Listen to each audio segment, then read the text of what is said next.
اپنی تقریر کی فہرست کی دوسری شخصیت جو کہ شاہجہاں پور کی انقلابی ادبی تعلیمی سرزمین سے تشریف لائی ہوئی ہے، میں مولانا عظیم الدین صاحب قاسمی دامت برکاتہم العالیہ کو اس شعر کے ساتھ دعوت دینا چاہوں گا کہ ہوئے مدفون دریا زیر دریا تیرنے والے، ہوئے مدفون دریا زیر دریا تیرنے والے، تماچا موج کا کھاتے تھے جو بن کر گوہر نکلے۔ الحمدللہ نحمده ونستعینه ونستغفره ونؤمن به ونتوکل علیہ ونعوذ باللہ من شرور انفسنا ومن سیئات اعمالنا، من يهده الله فلا مضل له ومن يضلله فلا هادي له، ونشهد أن لا إله إلا الله وحده لا شريك له، ونشهد أن سيدنا وسندنا وإمامنا وشافعنا محمد صلى الله تعالى عليه وعلى آله وأصحابه وأزواجه وذرياته وسلم۔ رب اشرح لي صدري ويسر لي أمري واحلل عقدة من لساني يفقه قولي، أما بعد، أعوذ بالله من الشيطان الرجيم، بسم الله الرحمن الرحيم، وَإِن تَتَوَلَّوْا يَسْتَبْدِلْ قَوْمًا غَيْرَكُمْ ثُمَّ لَا يَكُونُوا أَمْثَالَكُمْ، وَقَالَ رَسُولُ اللَّهِ صَلَّى اللَّهُ عَلَيْهِ وَسَلَّمَ أَلَا إِنَّ لِلَّهِ أَهْلِينَ وَخَوَاصَّ وَهُمْ أَهْلُ الْقُرْآنِ۔ جناب صدر، حضرات علماء کرام، ہمارے بزرگوں، نوجوان ساتھیوں، خواتین اسلام، ہماری ماؤں اور بہنوں،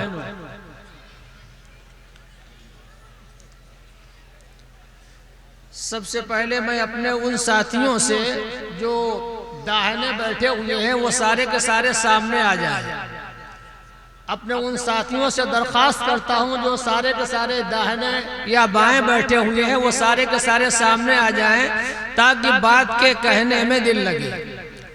سنجیدگی اور وقار مجمع کا کہنے والے کی طبیعت پہ اثر ڈالتا ہے، اس لیے آپ حضرات کی سنجیدگی، آپ حضرات کا وقار کچھ کہنے کا حوصلہ دے گا، اس لیے تمام کے تمام ساتھیوں سے جو دائیں اور بائیں بیٹھے ہوئے ہیں وہ سارے کے سارے سامنے آ جائیں اور تھوڑی دیر انتہائی ضروری اور اہم باتیں جو آپ حضرات سے کرنا ہے وہ کر لی جائیں۔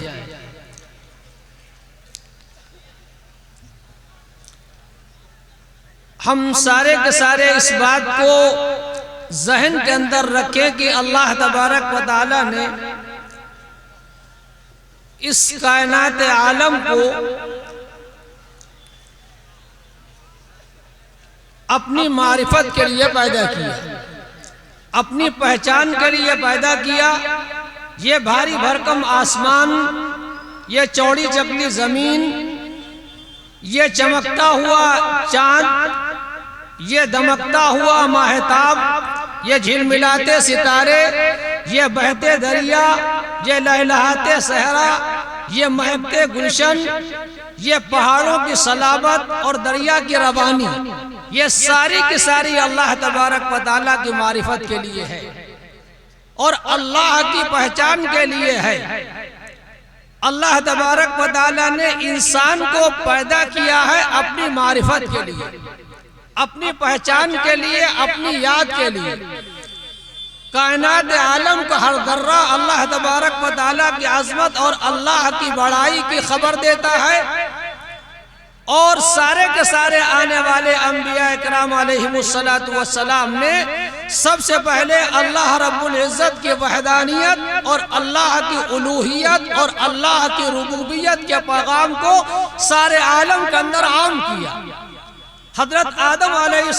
السلام سے لے کے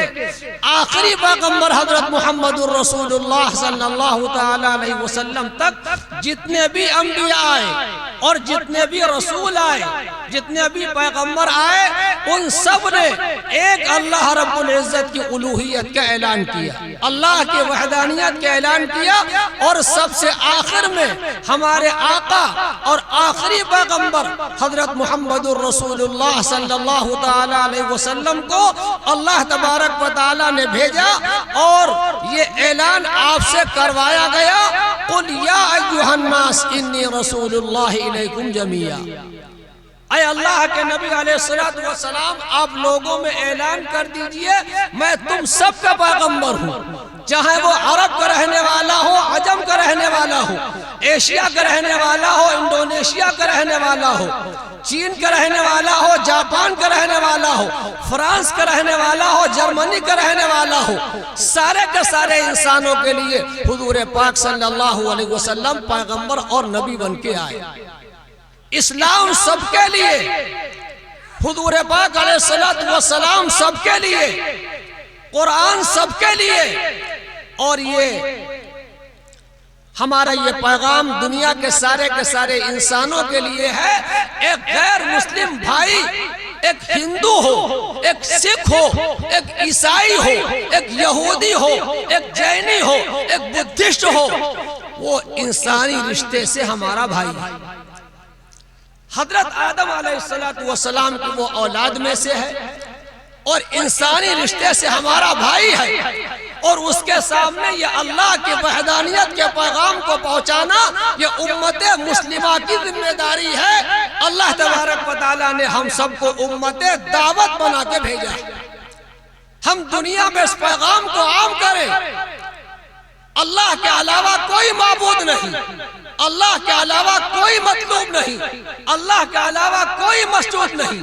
اللہ کے علاوہ کوئی الہ اور کوئی معبود نہیں ہے۔ یہ پیغام ساری دنیا کے سامنے عام کرے، اور قرآن نبی پاک صلی اللہ تعالی علیہ وسلم جو قرآن لے کے آئے ہیں، جو حضور پاک صلی اللہ تعالی علیہ وسلم کا سب سے بڑا علمی معجزہ ہے، ہمارے پیغمبر اور نبی حضرت محمد الرسول اللہ صلی اللہ علیہ وسلم کو اللہ تبارک و تعالیٰ نے بے شمار معجزات و کمالات عطا فرمائے۔ اگر آپ صلی اللہ علیہ وسلم کے انگلی کے اشارے سے چاند میں دو ٹکڑے ہو گئے، اگر نبی پاک علیہ السلام کی مٹھی میں کنکریوں نے کلمہ پڑھا، اگر گوہ نے نبی پاک علیہ السلام کی رسالت اور نبوت کی گواہی دی، اور اگر درختوں نے حضور پاک علیہ السلام کی رسالت اور نبوت کی گواہی دی، یہ سارے کے سارے معجزات و کمالات اللہ تبارک و تعالیٰ نے عطا فرمائے، جن کو معجزہ کہا جاتا ہے، جو ہزاروں کی تعداد میں ہے۔ علماء نے 3000 لکھے، کم بھی لکھے، زیادہ بھی لکھے، لیکن ان تمام معجزات میں سب سے بڑا معجزہ جو اللہ کے نبی صلی اللہ تعالی علیہ وسلم کے بعد بھی باقی ہے اور رہتی دنیا تک باقی رہے گا، وہ اللہ تبارک و تعالیٰ کا قرآن نازل کیا ہوا حضور پاک علیہ السلام پر ہے، جو قرآن اللہ تبارک و تعالیٰ کی وحدانیت کے پیغام سے، اللہ کی الوہیت کے پیغام سے، اللہ کی ربوبیت کے پیغام سے بھرا ہوا ہے، اور یہ پیغام اپنے ذرائع ابلاغ کے ذریعے سے، اپنے سوشل میڈیا کے ذریعے سے، اپنی انفرادی مجلسوں میں اور اپنی اجتماعی مجلسوں میں ہم سب کو اپنے برادران وطن کے سامنے بھی پیش کرنا ہے۔ ایک غیر مسلم بھی ہمارا بھائی ہے، وہ آدم علیہ السلام کی اولاد ہے، اور پھر خاص طور سے یہ ملک ہندوستان، جس میں ہم سارے کے سارے رہنے والے اور سارے کے سارے بسنے والے، یہ ملک ہندوستان جہاں مسلمانوں کا 100 سال نہیں، 200 سال نہیں، 500 سال نہیں، تاریخ یہ کہتی ہے 1170 سال مسلمانوں نے اس ملک ہندوستان میں اقتدار کی کرسی کو سنبھالا اور انتہائی عدل و انصاف کے ساتھ حکومت کو قائم کیا۔ جس قوم نے 1000 سال یا 1170 سال اقتدار کی کرسی کو سنبھالا ہو، اگر انہوں نے اپنے دور اقتدار میں انصاف سے کام نہ لیا ہوتا تو کیا اس لمبے زمانے تک حکومت کرنے کے بعد ہمارے ملک ہندوستان میں کوئی مندر باقی رہتی، گردوارہ باقی رہتا، کوئی چرچ باقی رہتا، کوئی کسی اور مذہب والے کا عبادت خانہ باقی رہتا؟ لیکن سارے کے سارے مذہب والوں کے عبادت خانے علی حالی باقی رہے۔ یہ اس بات کی علامت اور دلیل ہے کہ مسلم رہنماؤں نے اور مسلم شہنشاہوں نے اقتدار کی کرسی کو انتہائی عدل و انصاف کے ساتھ سنبھالا ہے، اور آج دنیا کے سامنے جو یہ دعویٰ کیا جا رہا ہے اس دعوے کے اندر کوئی دم نہیں ہے، اس دعوے کے اندر کوئی دم نہیں ہے۔ اور اس کے بعد جب ملک ہندوستان انگریزوں کے ہاتھ میں غلام ہوا، اس وقت بھی ایک مسلم حکمراں کی حکومت تھی جس کا نام جہانگیر تھا، اس لیے ملک کے جانے کا سب سے زیادہ غم اور سب سے زیادہ افسوس اور قلق مسلمانوں کو تھا، اور اسی لیے سب سے پہلے ملک کی آزادی کے لیے سب سے پہلے جو فتوی جہاد جاری کیا ہے وہ مسلمانوں کے علماء نے کیا ہے، اور 100 سال تک لڑائی آزادی کے لیے، اس ملک ہندوستان کو انگریزوں کے چنگل سے آزاد کرانے کے لیے 100 سال تک لڑائی، یہ ہماری قوم جانتی نہیں ہے، اور بڑے افسوس کے ساتھ کہنا پڑتا ہے ہمارا طبقہ دنیا والے تو اس تاریخ کو چھپانا ہی چاہتے ہیں، لیکن ہمارا مسلمان نوجوان دینی تعلیم کا پڑھنے والا، دنیاوی تعلیم کا پڑھنے والا، ہمارا نوجوان، ہمارا ادھیڑ، ہمارا بوڑھا، ہماری مائیں اور بہنیں اس تاریخ سے واقف نہیں ہیں کہ 100 سال تک آزادی کی لڑائی اس ملک ہندوستان کو انگریزوں کے چنگل سے آزاد کرانے کے لیے 100 سال تک لڑائی صرف مسلمانوں نے لڑی ہے، جس میں ہمارے برادران وطن شریک نہیں تھے، اور 100 سال کے بعد اس آزادی کی لڑائی میں ہمارے برادران وطن ہندو بھائی بھی شریک ہوئے، اور اس کے بعد 100 سال جنگ اور چلی۔ اس طرح یہ آزادی کی لڑائی تقریباً 200 سال تک چلی، اور اس 200 سال کی لڑائی میں قائدانہ کردار کے ادا کرنے والے مسلم علماء تھے، ان مدارس سے فارغین، ان مدارس کے فارغین تھے، ان مدرسوں سے نکلنے والے طلبہ تھے، یہاں کے حفاظ تھے، یہاں کے تربیت یافتہ تھے۔ آج یہ تاریخ دنیا کے سامنے پیش نہیں کی جا رہی، اور ہم خود اس تاریخ کو پیش کرنے میں انتہائی قاصر ہیں، اور میں آپ حضرات کے سامنے اس تاریخ کو ذکر کرنا چاہتا ہوں۔ ان جلسوں کے حوالے سے، سوشل میڈیا کے حوالے سے اس تاریخ کو لوگوں تک پہنچاؤ کہ جب برطانیہ کے وائسرائے نے اپنے انگریزی افسر کو لکھا، یہ بتاؤ ہندوستان میں انتہائی مخالفت کے بعد تمہارا اقتدار ملک ہندوستان میں کیسے باقی رہ سکتا ہے؟ تو اس انگریزی افسر نے جو رپورٹ پیش کی تھی وہ یہ تھی کہ ملک ہندوستان میں آزادی کی لڑائی لڑنے والے مسلمان ہیں، اور ان مسلمانوں میں روح کو پھونکنے والے، پٹرول کو ڈالنے والے، ان میں آزادی کے لیے جذبے کو پیدا کرنے والے ان کے علماء ہیں۔ اس لیے جب تک ان کے علماء کو قتل نہیں کیا جائے گا، ان کو تہہ دیب نہیں کیا جائے گا، ان کو پھانسی کے پھندے پہ چڑھایا نہیں جائے گا، تب تک ان کے اندر سے یہ جذبہ جہاد ختم نہیں ہو سکتا ہے۔ کہ اس انگریزی افسر نے اپنے برطانیہ کے وائسرائے کو لکھا، اور اسی کے ساتھ ساتھ اس نے یہ بھی کہا یہاں کے علماء کو ختم کرنے کے لیے ضروری یہ ہوگا کہ ان کے مدارس کو ختم کیا جائے، ان کے مدارس کو ختم کیا جائے، اور اسی کے بعد برطانیہ حکومت نے اپنے افسران کو یہ آرڈر دیا کہ مسلمانوں کے مدارس کو تباہ کیا جائے، برباد کیا جائے، اور تنہا دلی شہر میں 1000 مدرسوں کو انگریز نے باقاعدہ مسمار کیا، اس پہ بلڈوزر چلایا گیا، اور علماء کی لاشوں کو باقاعدہ سولی پہ ٹانگا گیا، ان کو تختہ دار پر چڑھایا گیا۔ یہ تاریخ بتاتی ہے۔ اور 1-2 نہیں، 100-200 نہیں، بلکہ 10 لاکھ لوگوں کی قربانی، 10 لاکھ مسلمان کم و بیش آزادی کی لڑائی میں کام آئے، جس میں 2.5 لاکھ تعداد صرف علماء کی تھی۔ 2.5 لاکھ تعداد صرف علماء کی تھی۔ مہاتما گاندھی کو مہاتما کا لقب دینے والے مسلمان تھے۔ مہاتما کا نام کرم چند تھا، ان کو مہاتما کا لقب ہم مسلمانوں نے دیا۔ یہ ہمارا خلوص تھا، ہماری محبت تھی، اور ہمارا جذبہ تھا، اور ہمارا سینہ تھا۔ اور یہ تاریخ قربانیوں سے انتہائی بھری ہوئی ہے۔ ہم جس شہر شاہجہاں پور سے تعلق رکھتے ہیں، جس کو شہیدوں کی نگری کہا جاتا، میں آپ حضرات کے سامنے ذکر کروں، مولانا احمد اللہ شاہ مدراسی رحمت اللہ علیہ، جو جنگ آزادی کے بڑے ہیرو رہے۔ مولانا احمد اللہ شاہ مدراسی جب پوایا کے اندر گئے ہیں، اور وہاں کے راجہ نے انگریزوں کی خوشنودی میں مولانا احمد اللہ شاہ مدراسی پہ گولیاں چلائی، تو اس کے بھائی بلدیو سنگھ نے مولانا احمد اللہ شاہ مدراسی کے سر کو قلم کیا،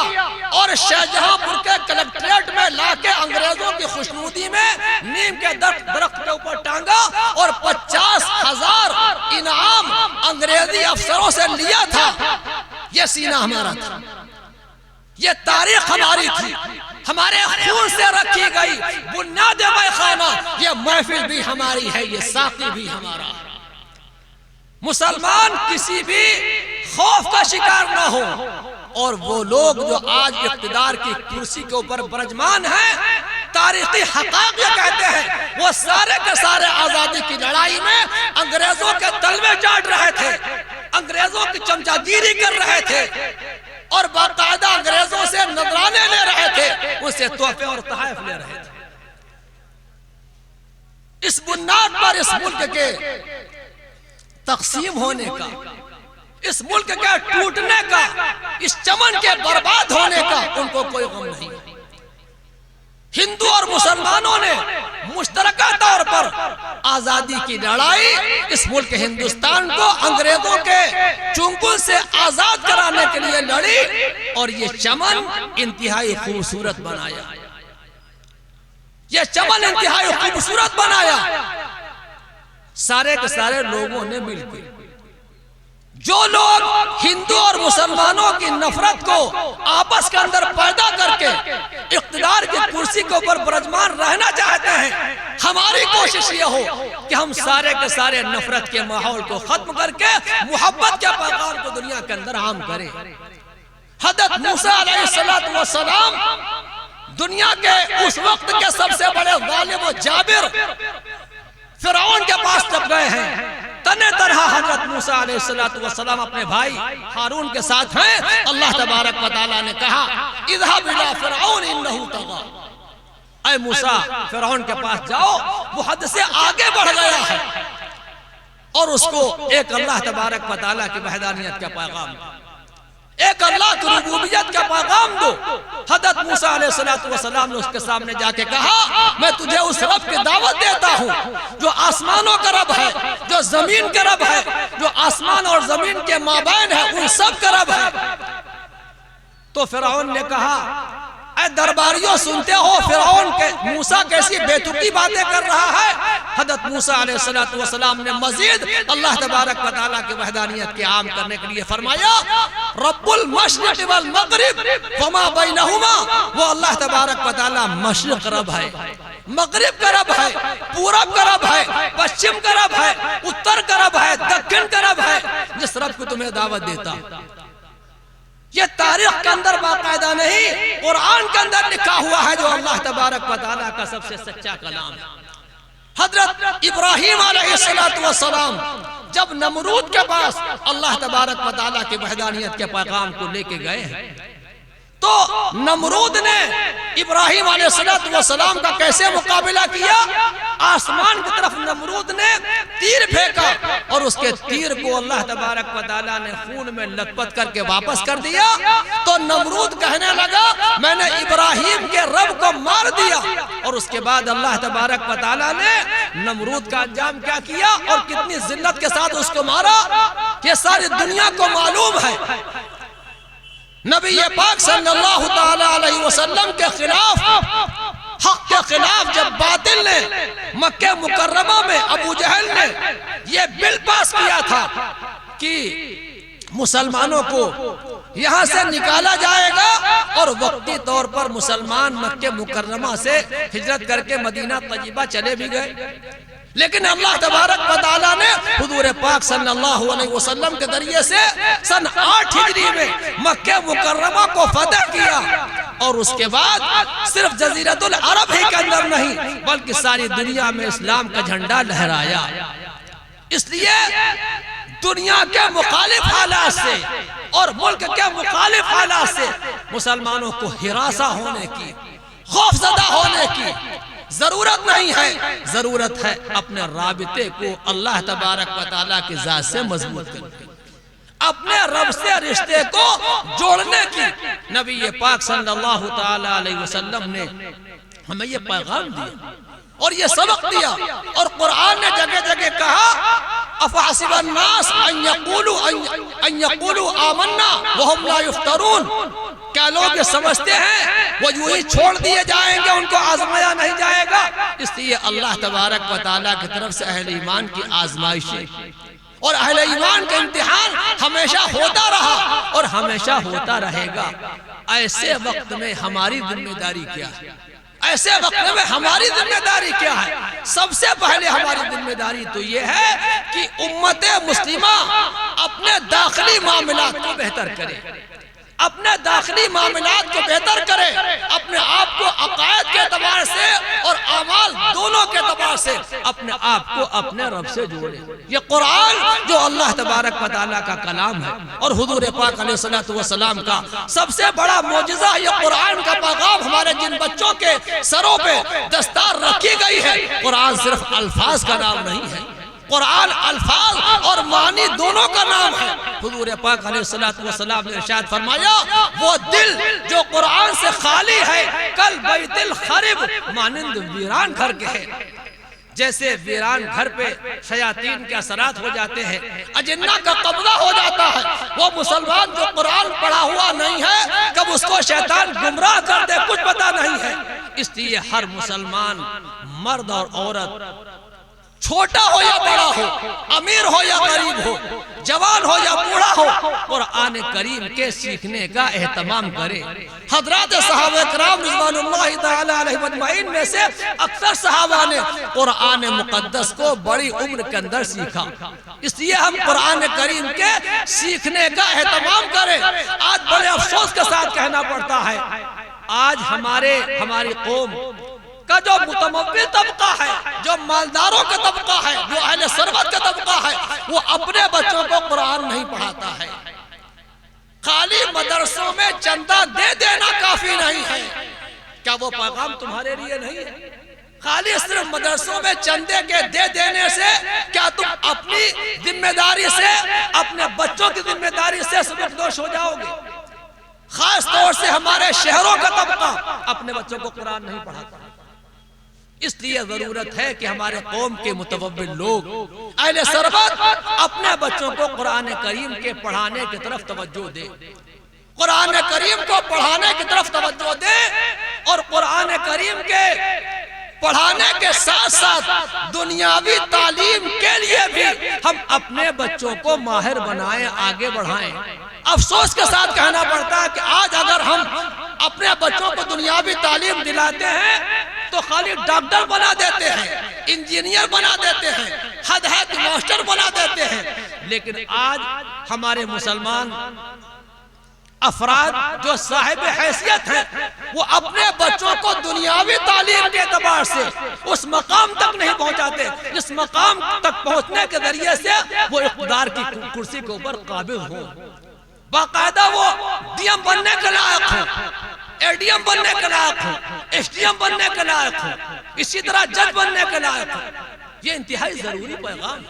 اللہ تبارک و تعالیٰ تک پہنچنے کا راستہ انہی گلیوں سے ہو کے جاتا ہے، انہی کوچوں سے ہو کے جاتا ہے۔ جب ہمارے قوم کے اچھے لوگ اپنے آپ کو اس تعلیم کے اندر آگے نہیں بڑھائیں گے، خراب لوگ ان کرسیوں کو پر آئیں گے، تو نتیجہ یہی ہوگا جو ہو رہا ہے۔ اس لیے ہماری ذمہ داری ہے قرآن کریم سے رابطے کو اور رشتے کو مضبوط کرنے کے ساتھ ساتھ اپنے بچوں کو دنیاوی تعلیم میں بھی آگے بڑھائیں، اور دنیاوی تعلیم کے لیے بھی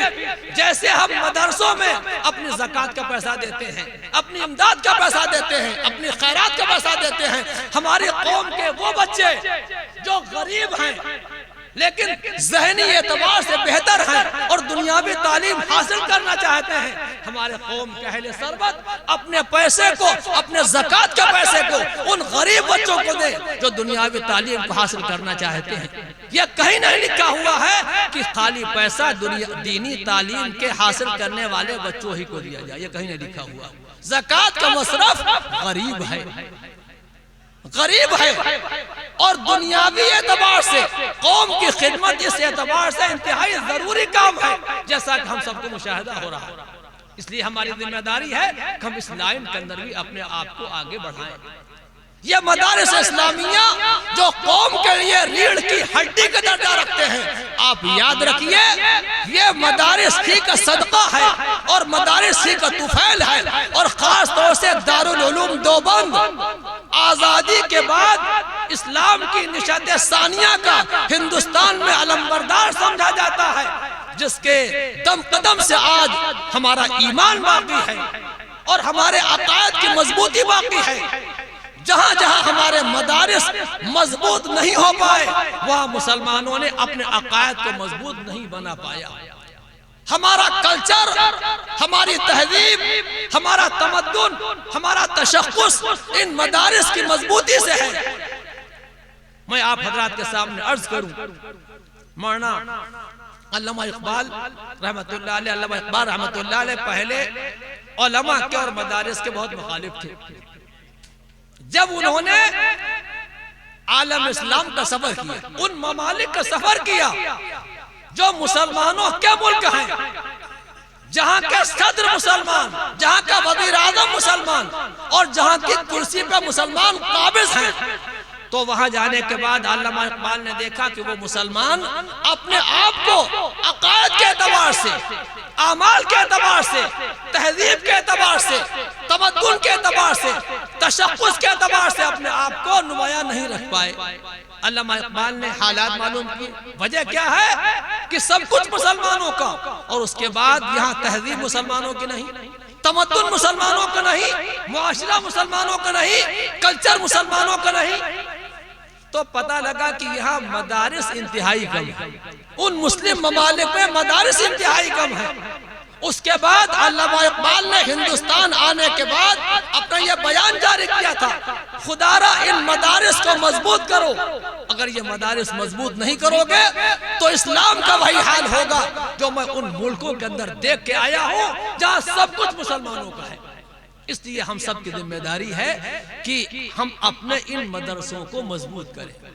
اور مدرسوں کے مضبوط کرنے کے ساتھ ساتھ علماء سے رابطہ،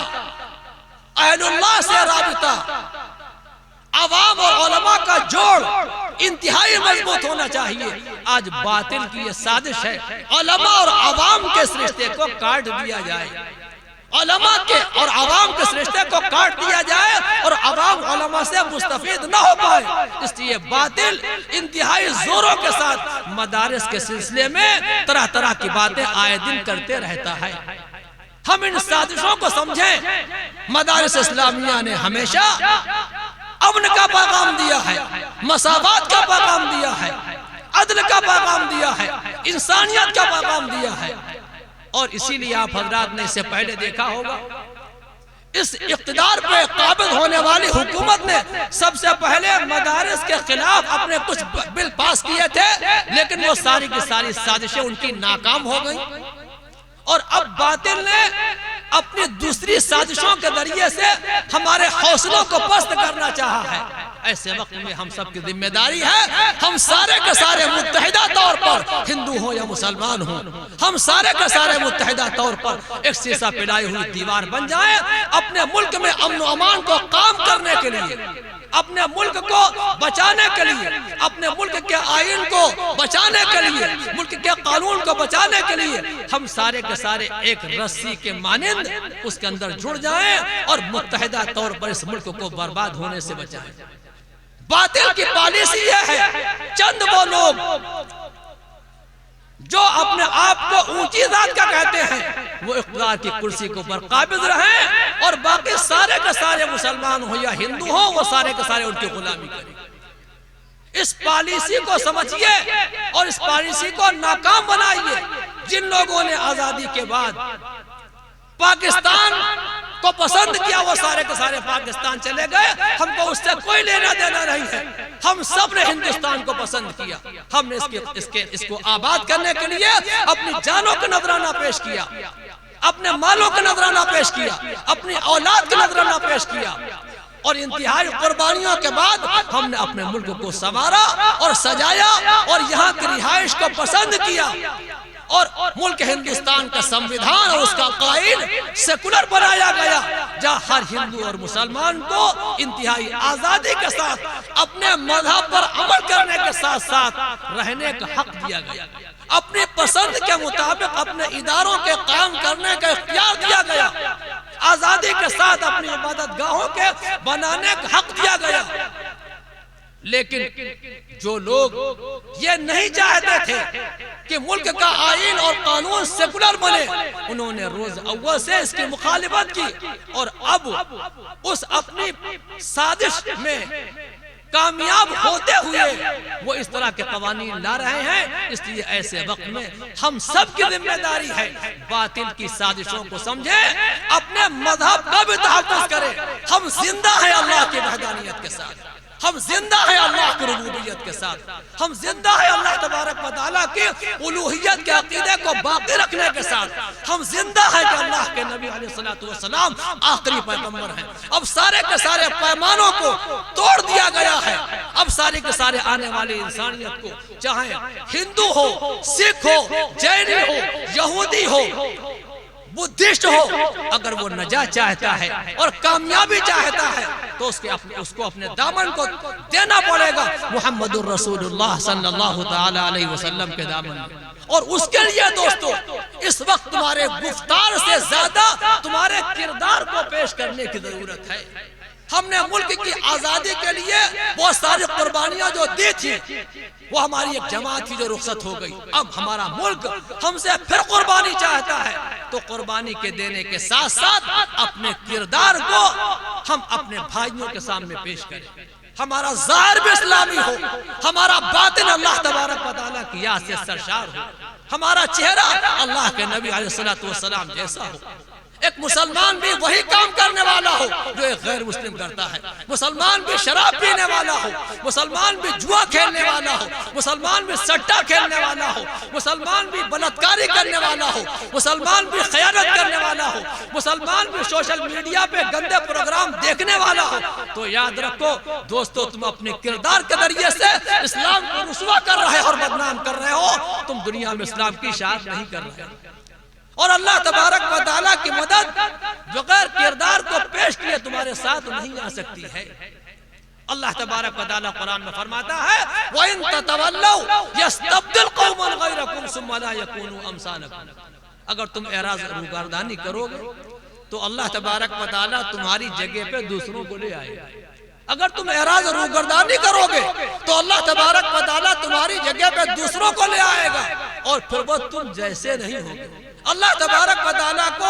ہماری کوئی پرواہ نہیں ہے، نہ اللہ ہمارے ایمان کا محتاج ہے، نہ اللہ ہمارے اعمال کا محتاج ہے، نہ اللہ ہماری نمازوں کا محتاج ہے، نہ ہمارے صدقے کا محتاج ہے، نہ ہماری تلاوت قرآن کا محتاج ہے، ہم اللہ کے محتاج ہیں۔ اگر ساری کی ساری مخلوق اللہ تبارک و تعالیٰ کی عبادت گزار ہو جائے تو اللہ تبارک و تعالیٰ کی عظمت و بڑائی میں کوئی اضافہ نہیں ہو سکتا ہے، اور اگر ساری کی ساری مخلوق اللہ تبارک و تعالیٰ کی نافرمان ہو جائے تو اللہ تبارک و تعالیٰ کی عظمت میں کوئی کمی نہیں کر سکتے۔ وہ اللہ تبارک و تعالیٰ اتنا بے نیاز ہے۔ اور آج باتیں جو انتہائی پریشان ہیں، ابھی تک سوشل میڈیا پہ یہ خبریں آ رہی تھی، دنیا کی سب سے پہلی آبادی کرسچن کی ہے، لیکن اب سوشل میڈیا پہ خبریں آ رہی ہیں دنیا میں سب سے پہلی آبادی مسلمانوں کی ہو رہی ہے۔ باطل ان خبروں کے ذریعے سے انتہائی پریشان ہے، اس لیے اسلام کو بدنام کرنے کے لیے اور مسلمانوں کو بدنام کرنے کے لیے طرح طرح کی پلاننگ اور طرح طرح کے حربیں استعمال کر رہا ہے۔ ان حربوں کو سمجھنے کے ساتھ ساتھ تم کو ان سے مقابلہ کرنے کے لیے اپنے اندر ہمت پہ پیدا کرنا ہے، جرات بھی پیدا کرنا ہے اور حوصلہ بھی پیدا کرنا ہے، اور جو تحریکیں اپنے ملک ہندوستان کے آئین کو بچانے کے لیے، اس کی جمہوریت کو بچانے کے لیے، اس کے قانون کو بچانے کے لیے چل رہی ہے، امن و امان کے باقی رکھنے کے ساتھ ساتھ ہر ملک کے رہنے والے کو ملک کی اور حکومتوں کی غلط پالیسیوں کے خلاف اپنی آواز کو بلند کرنے کا حق حاصل ہے۔ ہم خدا کے واسطے اپنی ان تحریکوں کو کسی بھی تشدد کا شکار نہ ہونے دیں، کسی بھی تشدد کا شکار نہ ہونے دیں، اور انتہائی پرامن طریقے سے پہلے سے زیادہ مضبوط حالت کے ساتھ اپنی ان تحریکوں کو پرامن انداز میں آگے بڑھائیں۔ ہم باطل کی دھمکیوں کے اندر نہ آئیں، باطل کے خوف و ہراس میں مبتلا ہونے سے ہم اپنے آپ کو بچائیں اور اپنے آپ کو آگے بڑھائیں۔ یہ قرآن مقدس کا پیغام ہے جو اللہ تبارک و تعالیٰ نے ہم سب کو دیا ہے۔ اور ایک بات کہہ کے میں اپنی بات کو ختم کرتا ہوں، ابھی ہمارے حفاظ قرآن کے دستار باندھی گئی۔ حضور پاک علیہ السلام نے ارشاد فرمایا الا ان للہ اہلین و خواص وہم اہل القرآن، خبردار کچھ لوگ وہ ہیں جو اللہ تبارک و تعالیٰ کے اہل ہیں، اللہ تعالیٰ کے گھر والے، حالانکہ اللہ تبارک و تعالیٰ کی نہ بیوی ہے نہ اللہ کے بچے ہیں، نہ اللہ کا بیٹا ہے نہ اللہ کی بیٹی ہے، لم یلد ولم یولد ولم یکن لہ کفوا احد، لیکن اس کے باوجود حضور فرماتے ہیں کہ خبردار اللہ کے کچھ لوگ گھر والے، وہ کون ہیں؟ وہ اہل القرآن، وہ قرآن کے پڑھنے والے، وہ قرآن کے پڑھانے والے، قرآن کی تلاوت کرنے والے، قرآنی تعلیمات پہ اپنے پیسے کو خرچ کرنے والے، یہ سارے کے سارے وہ لوگ ہیں جو اللہ کے خاص لوگ ہیں، جو پرائیویٹ لیمیٹیڈ لوگ ہیں۔ اس لیے اس تعلق کو قرآن سے مضبوط کرو، اور خاص طور سے اپنے ان مسلمان بھائیوں کے لیے، اپنے ان نوجوانوں کے لیے جنہوں نے قرآن مقدس کو پڑھنے کے بعد قرآن کریم کو بھلا دیا ہے، چاہے وہ حافظ قرآن ہو یا حافظ قرآن کے علاوہ کوئی عام مسلمان ہو۔ حضور پاک علیہ السلام نے فرمایا قرآن کریم کو پڑھ کے بھلا دینے والا، چاہے حافظ قرآن ہو چاہے نادرہ خواہ ہو، جو آدمی قرآن کریم کو پڑھ کے بھلا دے، اس انداز میں دیکھ دیکھ کے بھی نہ پڑھ پائے، جیسا کہ ہمارے بہت سارے نوجوان جن کو ان کے والدین نے قرآن کریم ٹیوشن کے ذریعے سے پڑھایا، لیکن انہوں نے قرآن کی تلاوت کو باقی نہیں رکھا، تو قیامت کے دن قرآن کریم کو پڑھ کے بھول جانے والے کو قیامت کے دن باقاعدہ کوڑھی بنا کے اٹھایا جائے گا اور جزامی بنا کے اٹھایا جائے گا۔ یہ انتہائی سخت وعید اللہ کے نبی علیہ السلام نے ارشاد فرمائی۔ اس لیے قرآن مقدس کے پیغام کو سمجھو، اور حضور پاک علیہ السلام جو قرآن کی شکل میں اپنا سب سے بڑا معجزہ لے کے آئے ہیں، اس معجزے کو اپنی زندگیوں سے لگاؤ، اور یہ مدارس اسلامیہ اس کی مضبوط درسگاہیں ہیں جہاں سے باقاعدہ قرآن مقدس کا پیغام دیا جاتا ہے۔ اللہ تبارک و تعالی ہم سب کو توفیق عمل عطا فرمائے۔ وآخر دعوانا الحمدللہ رب العالمین۔